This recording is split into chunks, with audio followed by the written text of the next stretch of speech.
राजा दशरथ ने कैकेयी को कई प्रकार से समझाया, अनुनय विनय की कि वो विवेक से सोच समझकर दूसरा वर मांगे, क्योंकि राम के बिना उनका जीवन नहीं रह पाएगा। किंतु राजा के कोमल वचन कैकेयी की क्रोधाग्नि में मात्र आहुति का काम कर रहे हैं। रानी की एक ही टेक है, आप करोड़ों उपाय क्यों न करें, यहां आपकी माया नहीं चलेगी। या तो जो वर मैंने मांगा है वो दे, नहीं तो ना ही करके अपयश के भागी बने। सवेरा होते ही यदि राम मुनिवेश धारण करके वन को नहीं जाते, तो हे राजन, निश्चय जानिए कि मेरा मरना होगा और आपका अपयश। इतना कहकर कैकेयी ऐसे उठ खड़ी हुई जैसे क्रोध की नदी उमड़ी हो। दो वरदान उस नदी के दो किनारे हैं। कैकेयी का हठ उस नदी की तीव्र धारा है, मंथरा की प्रेरणा भंवर है, और क्रोध रूपी वो नदी राजा दशरथ को मूल रूप से ढहाती हुई विपत्ति के समुद्र की ओर ले चली है। राजा ने समझ लिया कि स्त्री के रूप में मृत्यु उनके सिर पर नाच रही है। उन्होंने कैकेयी के चरण पकड़कर विनती की कि वो सूर्यकुल रूपी वृक्ष के लिए कुल्हाड़ी न बने। वो उनका मस्तक मांग ले, जो वो शीघ्र दे देंगे। राम के विरह में उन्हें न मारें। किंतु राजा की गुहार व्यर्थ हुई। उन्होंने जान लिया कि रोग असाध्य है। अत्यंत आर्त वाणी से हा राम कहकर वो पृथ्वी पर गिर पड़े।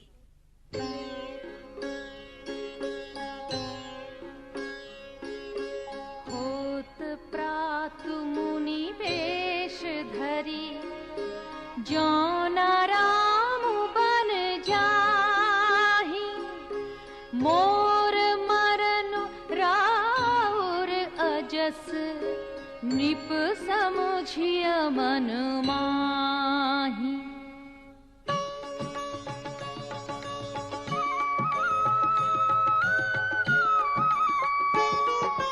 अस कही कुटिल भई उठ ठाढ़ी,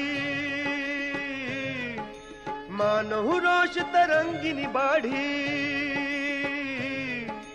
पाप पहाड़ प्रकट भई सोई,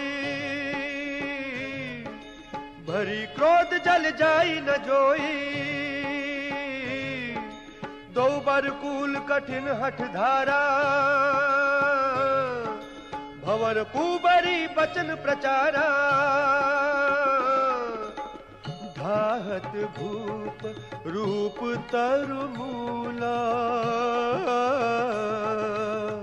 चली विपत्ति बारिधि अनुकूला।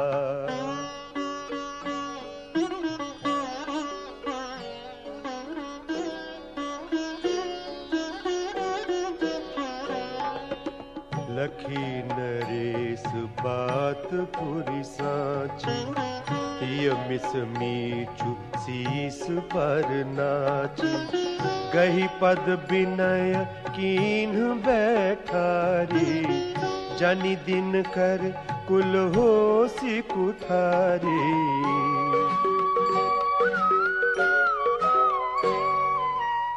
मांगु माथ अब ही देउ तो ही, ताम बिरह जनि मारसि मोहि। राखु राम कहूँ जेहि तेहि भांति, नाही तजरि जन्म भरि छाती।